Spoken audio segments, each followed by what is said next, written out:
December 7th, 1941. The date that would live in infamy arrived like a thunderbolt from a cloudless sky. But deep in the basement of a Manila fortress, one man had been listening to Japan's whispers for years. Joseph John Rochefort sat hunched over radio equipment in a windowless room where the tropical heat made concentration feel like swimming through molasses, and he knew something catastrophic was building in the Pacific silence. The son of a struggling California contractor, Rochefort had discovered his peculiar genius not in classrooms but in the crackling static of early radio transmissions. Born in 1898 in Dayton, Ohio, he had enlisted in the Navy during the First World War as a 17-year-old boy seeking adventure, never imagining that his fidgeting hands and restless mind would one day give America the power to read its enemy's deepest secrets. His journey from ship-to-ship radio, operator to cryptanalysis pioneer began when a senior officer noticed the young sailor's uncanny ability to distinguish patterns in seemingly random Morse code sequences, a talent that would reshape naval warfare forever.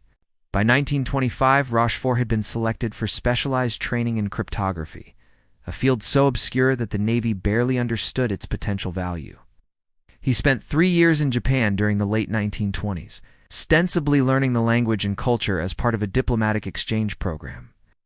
But his real education came from observing how Japanese naval officers communicated, how their military bureaucracy functioned, and how their language's unique structure might reveal vulnerabilities in their codes. The Japanese language, with its complex writing systems combining kanji, hiragana, and katakana, presented both tremendous challenges and unexpected opportunities for codebreakers. Rochefort immersed himself completely, living in Tokyo neighborhoods far from other Americans, eating at local restaurants, and even studying traditional poetry to understand the Japanese mind's relationship with symbolic meaning. According to declassified documents from the National Security Agency archives released in 1993, Rochefort's linguistic abilities were considered exceptional even among professional linguists, though he modestly insisted he simply had a good ear for patterns. This research from the NSA Historical Archives confirms that his unconventional methods include playing jazz music at high volume while working, wearing a smoking jacket and carpet slippers in his underground office, and maintaining irregular sleep schedules were tolerated because his results were undeniable. When he returned to Washington in 1929, Rochefort joined the Navy's nascent code-breaking operation, where a handful of officers worked with virtually no budget and even less recognition. They called themselves the Black Chamber, though officially they didn't exist at all. The work was tedious beyond description, thousands of hours staring at intercepted radio message that looked like gibberish, searching for the mathematical patterns that might unlock meaning. Most men couldn't sustain the mental discipline required, but Rochefort thrived in this world of invisible warfare. He understood something fundamental that others missed. Breaking codes wasn't primarily about mathematics or linguistics, but about understanding human psychology. Every code reflected the assumptions, habits, and blind spots of the people who created it. If you could think like your enemy, you could read his mind through the static. By 1937, as tensions escalated between America and Japan over China, Rochefort had become the Navy's indispensable expert on Japanese naval communications. The Japanese had introduced a new encryption machine, that Ura device. American intelligence designated JN-25, and it appeared to be unbreakable. The machine used a complex system of 5-digit code groups, with each group representing a word or phrase, and then super-enciphered those groups using a secondary cipher to obscure patterns. Breaking it required not just decrypting the super-encipherment, but also recovering the underlying codebook, which contained roughly 45,000 possible code groups. Traditional cryptanalysis methods seemed hopeless against such complexity. The Japanese Navy changed their cipher keys regularly, sometimes daily, resetting the entire system before American codebreakers could gain traction. Each time the keys changed, Rochefort's team essentially had to start from zero. Yet he refused to accept defeat, believing that any system created by man minds could be understood by other human minds. He began developing a revolutionary approach that combined mathematical analysis, linguistic intuition, and psychological warfare, rather than trying to break every message. His team focused on identifying patterns in Japanese naval operations movement reports, weather observations, and routine administrative traffic that might contain predictable language. The breakthrough came from an unexpected source: Baseball. Rochefort noticed that Japanese naval vessels in the Pacific routinely exchanged scores from baseball games, being played in Japan using the JA-125 cipher for these transmissions. Sports scores followed predictable patterns: team names, numbers, standard phrases about victories and defeats. By collecting hundreds of these trivial messages and comparing them with actual baseball results published in Japanese newspapers obtained through neutral countries, Rochefort's team began recovering code groups.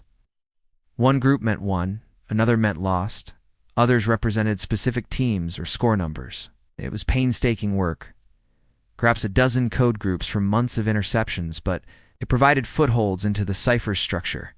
By 1913-9, Rochefort had been assigned to establish Station HYPO in Hawaii, one of three major American signals intelligence facilities in the Pacific, with the others being Station CAST in the Philippines and Station NAGOT in Washington. These stations worked in coordination, sharing intercepts and analysis, but they also competed intensely. Rochefort's personality brilliant but abrasive, dismissive of bureaucracy, fiercely protective of his team had him powerful enemies in the Navy's traditional hierarchy. Admirals uncomfortable with his unconventional methods questioned whether this jazz-loving, carpet-slipper-wearing eccentric deserved such responsibility.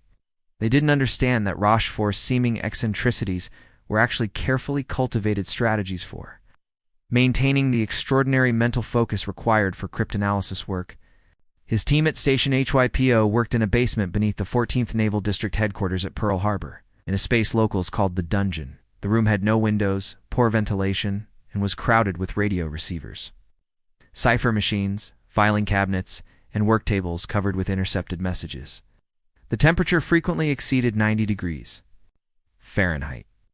Rochefort's staff, a mix of linguists, mathematicians, musicians, and chess players recruited for their pattern recognition abilities, worked around the clock in rotating shifts.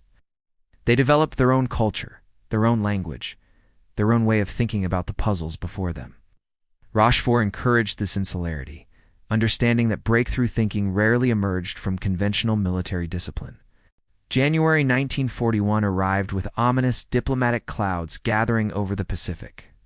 Japan had occupied French Indochina, signed the tripartite pact with Germany and Italy, and was clearly preparing for expanded military operations. American intelligence knew war was probable, but not when or where Japan might strike. In this environment of escalating tension, Rochefort's code-breaking team became America's most valuable intelligence asset. Though few people outside the Navy's highest circles knew they existed, the Japanese Navy had implemented version 25 of their primary operational code, hence the American designation.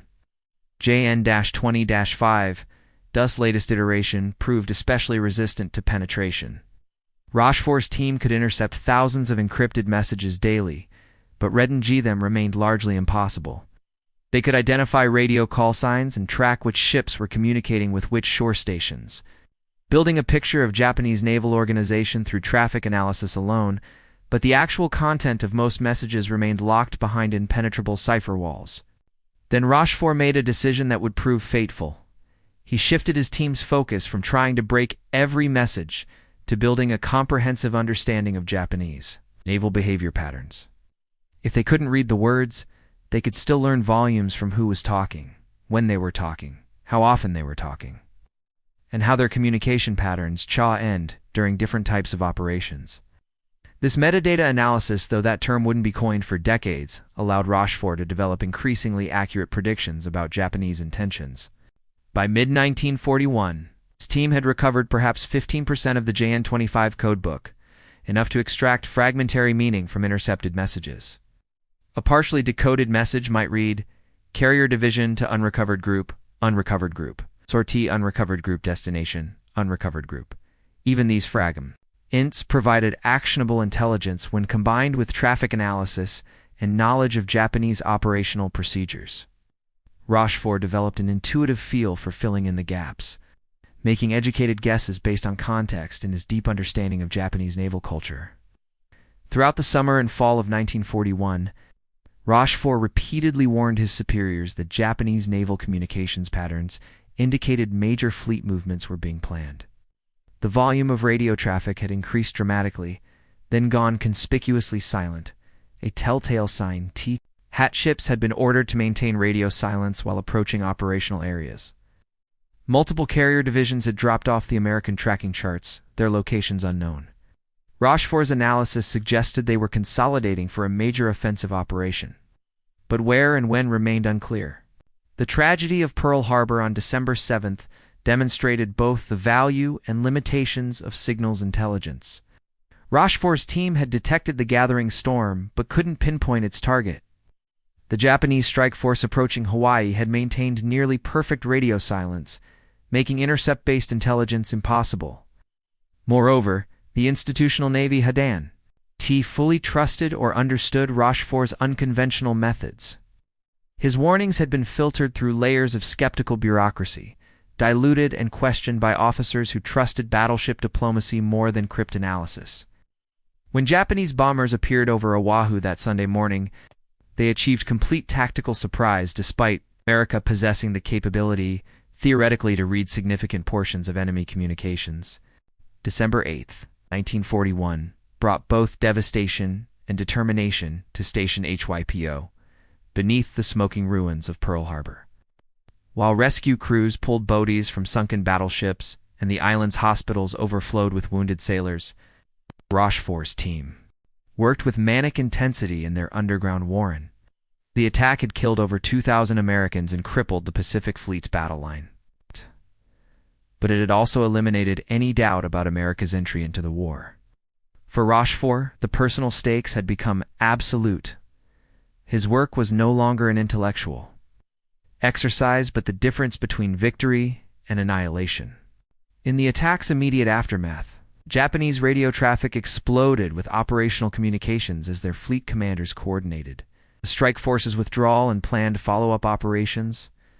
Station HYPO's receivers crackled constantly with intercepted transmissions, and Rochefort's exhausted team worked 70 and 80-hour weeks processing the flood of mat.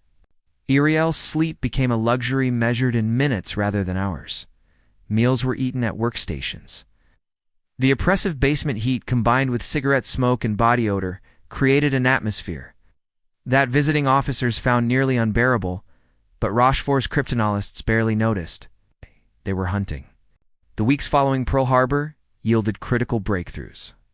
With Japanese forces now actively engaged in combat operations across the Pacific, their radio traffic patterns changed dramatically. Whereas peacetime communications had been relatively sparse and carefully controlled, wartime necessities forced Japanese commanders to send more frequent, more urgent, and sometimes more careless transmissions. Ships reported battle damage, requested supplies, coordinated movements with unprecedented detail. Each message provided new code groups for Rochefort's team to recover, new fragments to fit into the vast puzzle of the J-25 codebook. By late January 1942, Station Hype could read approximately 20 to 30% of intercepted J-25 traffic, though the percentage varied wildly depending on message content. Routine administrative communications remained largely opaque, but operational messages, which typically used a limited vocabulary of naval terminology, could often be partially decoded. Rochefort had also become extraordinarily skilled at intuiting the meaning of unrecovered code groups based on context, operational patterns, and his deep familiarity with Japanese naval procedures. His analytical leaps sometimes seemed almost supernatural to his team, though they actually reflected years of disciplined study and pattern recognition. The new Pacific Fleet commander, Admiral Chester Nimitz, who had arrived in late December to assume command from the disgraced Admiral Kimmel, quickly recognized Rochefort's unique value. Unlike many senior officers who regarded intelligence work with suspicion or incomprehension, Nimitz had an engineer's appreciation for technical expertise and a gambler's willingness to trust unconventional advisors. He began visiting Station IPO personally, descending into the basement dungeon to consult with Rochefort directly, rather than relying on sanitized intelligence summaries filtered through staff officers. This direct relationship would prove crucial in the battles ahead. Nimitz faced an almost impossible strategic situation in early 1942. The Japanese had seized Guam, Wake Island, Hong Kong, the Philippines, Singapore, and the Dutch East Indies with stunning speed. They controlled an empire spanning thousands of miles and appeared unstoppable. Erica's Pacific Fleet had been reduced to 3 aircraft carriers, Lexington, Saratoga, an Enterprise plus a handful of cruisers and destroyers. The battleships that had formed the fleet's traditional core lay at the bottom of Pearl Harbor. Being against Japan's 10 aircraft carriers and overwhelming numerical superiority, conventional naval wisdom suggested a defensive strategy focused on protecting Hawaii and the West Coast while waiting for American industrial production to generate enough ships to contest the Pacific. March 1942 brought indications the Japanese forces were planning major new operations in the South Pacific. Rochefort's team detected unusual communication patterns involving the 4th Fleet and carrier. Divisions previously engaged in operations around the Dutch East Indies. Rafik analysis showed increased coordination between naval forces, army units, and logistical commands, typical patterns preceding amphibious assault operations. But where was Japan planning to strike? The answer came through painstaking analysis of partially decoded messages that mentioned a location designated by the code group Mo Rochefort's. Team had encountered this 2-character designator repeatedly in recent weeks, but hadn't yet identified what it represented. Standard Japanese naval codes use such designators for geographic locations to reduce message length and complicate Allied decryption efforts. Hundreds of locations throughout the Pacific had been assigned designators. Recovering the meaning of each one required collecting multiple messages containing enough context clues to triangulate the reference. Rochefort applied a technique he'd developed for cracking geographic designators. He analyzed what types of units were involved in Mo operation planning, what resources they were requesting, and what timeframes they referenced. The messages mentioned air bases, anchorage facilities, positions for seaplane tenders, all suggesting a location with harbor facilities but ALZs. Requiring seizure and development. References to southern operations and coordination with Army units ruled out targets in the North Pacific. The operations timing early May coincided with the end of the monsoon season in the Southwest Pacific. By combining these clues with strategic logic about Japanese expansion patterns, Rochefort concluded that Mo most likely designated Port Moresby on the southern coast of New Guinea. Port Moresby occupied strategic significance that both sides understood.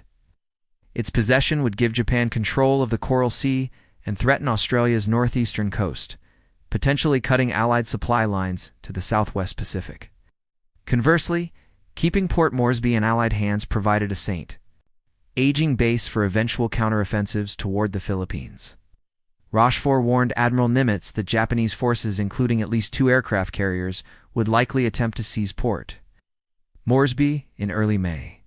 This intelligence allowed Nimitz to position American carriers in the Coral Sea to intercept the Japanese operation. The Battle of the Coral Sea, fought from May 4th through May 8th, 1942, became the first naval engagement in history where opposing ships never sighted each other directly. Aircraft carriers launched strikes against enemy forces located beyond visual range, guided by radio reports and reconnaissance planes. For Rochefort's team, the battle provided a critical validation. Japanese forces appeared exactly where Station HYP's analysis had predicted, when predicted. Though the battle's tactical outcome was arguably a draw, America lost the carrier Lexington while the Japanese lost the light carrier, Shoho, and suffered damage to the elite carrier. Shokokutha's strategic victory was clear. Japan abandoned the Port Moresby invasion, marking their first significant operational failure of the war.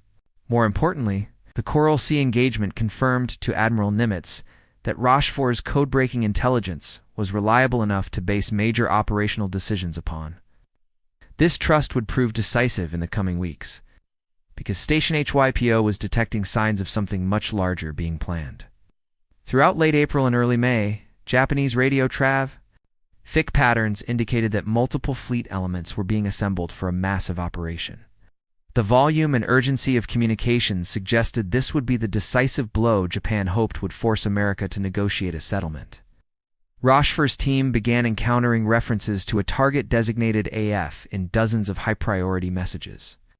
But identifying what AF represented would require one of the most brilliant deceptions in intelligence history.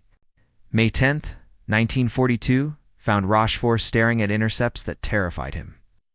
Japanese radio traffic had exploded with planning messages for an operation clearly intended as the war's decisive engagement. Multiple carrier divisions, battleship squadrons, cruiser divisions, and support vessels were being assembled.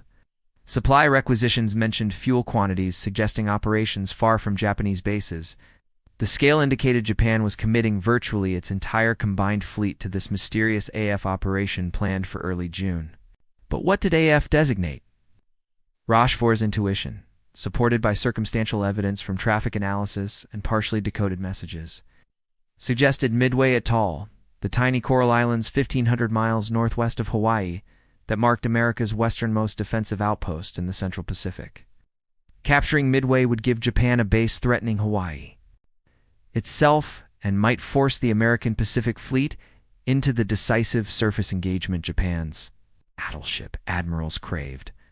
The logic was compelling, but Rochefort couldn't prove it definitively. Some intelligence analysts in Washington argued AF might designate Hawaii itself, or possibly American-held islands in the Aleutians, or even the West Coast. The debate became heated and consequential.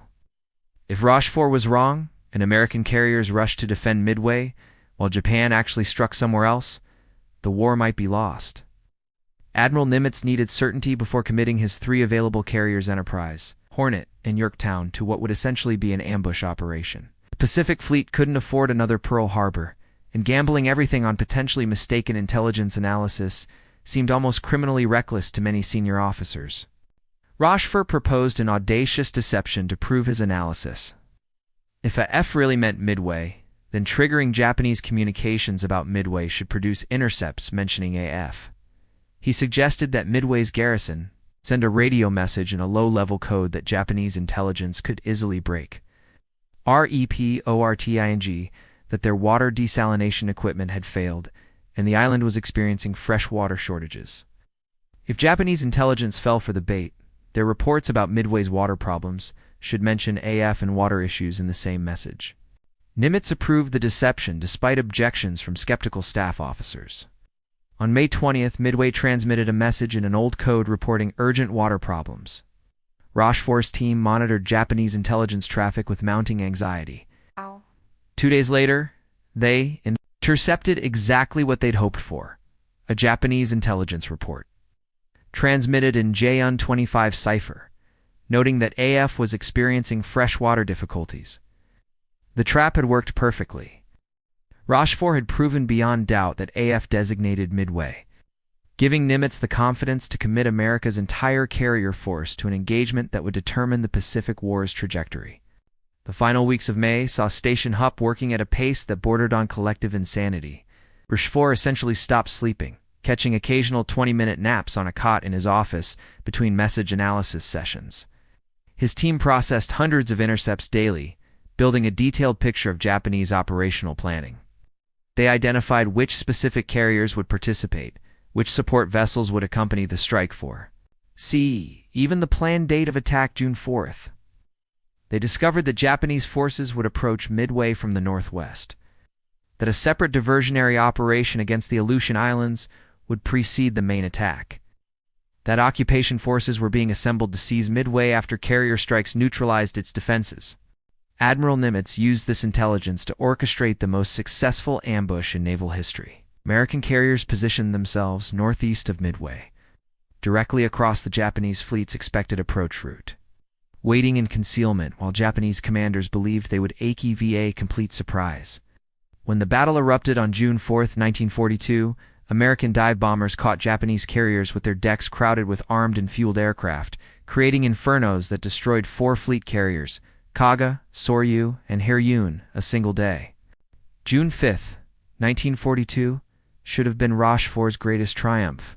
His intelligence analysis had enabled America's most significant naval victory, destroying Japan's carrier superiority and shifting the Pacific War's momentum irrevocably. Station HYPO's cryptanalysis had proven its value beyond any reasonable doubt.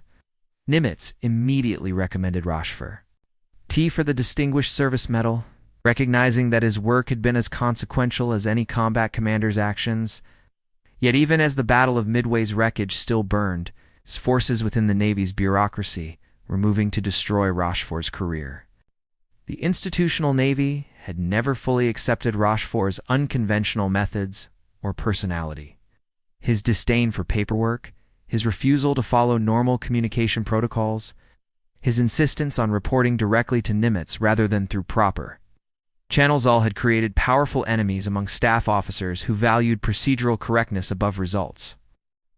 Significantly stationed Nagant in Washington, and some senior communications intelligence officers had argued before Midway that AF designated targets other than Midway. When Rochefort's analysis proved correct and theirs wrong, professional jealousy and bureaucratic pride demanded revenge. Commander John Redmond, head of naval communications in Washington, and his brother Joseph Redmond, who led communications security, began a systematic campaign to discredit Rochefort and transfer control of Pacific intelligence operations away from Pearl Harbor to Washington. They argued that Rochefort's independence had created coordination problems. At Washington needed centralized control of intelligence production, that Station HYPO's analysis contained errors that endangered operations. These arguments gained traction because they appealed to bureaucratic instincts favoring centralization and control. Throughout the summer of 1942, even as American and Japanese forces fought desperately for control of Guadalcanal and the Solomon Islands, Rochefort found himself fighting a parallel battle against his own service's bureaucracy. The Redmond brothers blocked his promotion, delayed his recommended medal, questioned his analysis, and gradually constrained his operational freedom. Reports from Station HYPO were rewritten by Washington before being distributed to fleet commanders, sometimes reversing Rochefort's conclusions or removing his methodological explanations that had helped users understand. Nimitz recognized what was happening and fought to protect Rochefort. But even the Pacific Fleet commander's authority had limits. The Navy's highest leadership admirals who had spent their careers climbing through traditional channels ultimately supported Washington's centralization efforts. They didn't understand cryptanalysis, didn't trust intelligence work generally, and CERTA. Inley didn't appreciate eccentric officers who wore carpet slippers and played jazz music while working. In their view, Rochefort's success at Midway had been lucky guesswork rather than brilliant analysis. And his continued independence threatened proper military order. By September 1942, Rochefort was informed he would be reassigned from Station PA to a floating dry dock. Command essentially a meaningless posting designed to remove him from intelligence work. He appealed directly to Nimitz, who tried unsuccessfully to reverse the order. Heiress, the Redmond brothers had one. After 4 years building Station HYPO into the Pacific's most valuable intelligence asset, after providing the analysis that enabled America's greatest naval victory, after working himself to the edge of physical collapse in service to his country, Joseph Rochefort was being discarded by the institution he'd served since he was 17 years old. His last days at Station HYPO in October 1942 were marked by quiet bitterness. The team he'd built, the cryptanalysts, linguists, and traffic analysts who had become family through shared purpose, understood what was happening but were helpless to prevent it. They watched their leader pack his few personal possessions and depart the basement dungeon that had been his kingdom. Station HYPO would continue operating under new leadership, would continue breaking Japanese codes and supporting Pacific operations, but something irreplaceable had been lost. The institutional Navy had proven that even indispensable genius could be sacrificed to bureaucratic pride. October 1942 marked Rochefort's exile from the intelligence community he had helped create. Spent the remainder of World War II in obscure assignments, commanding a floating dry dock, managing minor logistics operations, duties far beneath his capabilities. The Navy had effectively erased him, while the war he'd helped America win continued toward ultimate victory. The man whose code-breaking had enabled Midway watched from the sidelines. His name appeared in no public accounts of the battle. His Distinguished Service Medal recommendation disappeared into bureaucratic limbo. Station HYPO's achievements were credited to anonymous naval intelligence rather than to the specific team and leader responsible. The post-war years brought no immediate recognition. Rochefort retired from the Navy in 1947 as a captaina, respectable rank but far below what his contributions merited. He worked civilian jobs in California, never speaking publicly about his wartime service because classification restrictions prevented discussing cryptanalysis operations. when historians began ECE. Mining the Pacific War's intelligence aspects in the 1950s and 60s, Rochefort's name rarely appeared.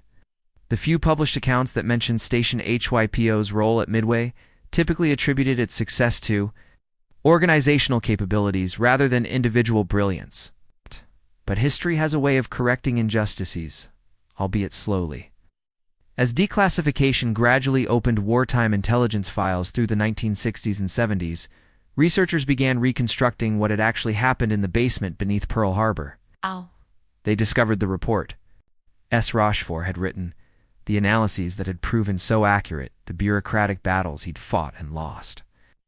Cryptologic historians recognized that the Midway victory, the turning point of the Pacific War, had resulted directly from one man's analytical genius, and one admiral's courage to trust unconventional intelligence. Admiral Nimitz, in his retirement years, repeatedly told historians that Rochefort deserved credit as the man who won the Battle of Midway. Other Pacific veterans who had witnessed Station YPO's work began speaking publicly about Rochefort's contributions. Academic researcher S. published detailed studies of wartime cryptanalysis showing how Rochefort's methods had been decades ahead of their time. Slowly, painfully, the historical record began acknowledging what should have been obvious immediately, that Joseph Rochefort had been one of World War II's most important figures, though the public had never heard his name. Rochefort himself never lived to see full vindication.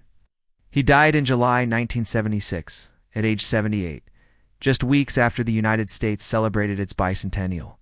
His passing received little notice, a small obituary in California, newspapers noting his Navy service but unable to explain why that service had mattered. The recognition he deserved came only after his death. In 1985, the Secretary of the Navy finally awarded Rochefort the Distinguished Service Medal that Nimitz had recommended 43 years earlier. His family accepted the award at a ceremony where elderly Pacific War veterans spoke emotionally about the man who had given them victory. In 1993, the National Security Agency established the Captain Joseph J. Rochefort Award for Excellence in Cryptanalysis. The Naval Security Group named a building at Fort Meade in his honor. Historians now routinely rank him among the war's most significant figures, though he remains largely unknown to the general public. The story of Joseph Rochefort illuminates uncomfortable truths about how institutions treat genius. His contributions to America's Pacific victory were undeniable without his code-breaking. The Battle of Midway might have been an American disaster rather than a Japanese catastrophe, potentially extending the war by year's end, costing hundreds of thousands of lives. Yet the same institution he served chose to destroy his career rather than tolerate his unconventional brilliance. Bureaucratic conformity and professional jealousy proved stronger than gratitude or military necessity. Perhaps Rochefort's ultimate legacy lies not in the battles his intelligence enabled, but in the lessons his treatment teaches. True expertise often appears unconventional to those who lack it. Innovation threatens established hierarchies. The most valuable contributions frequently come from those who refuse to accept that problems are unsolvable. Organizations that cannot tolerate such individuals eventually lose the ability to solve impossible problems. In that windowless basement beneath Pearl Harbor, while America's shattered battleships still leaked oil into the harbor above, a rumpled man in carpet slippers and a smoking jacket had out-hot an entire enemy empire. He had listened to radio static and heard whispers of fleet movements. He had stared at encrypted gibberish and read his enemy's intentions. He had been the silent wizard who gave America eyes to see what no one else could perceive. History eventually remembered Joseph John Rochefort, though it took far too long. His name now stands alongside the admirals and generals whose decisions shaped the war.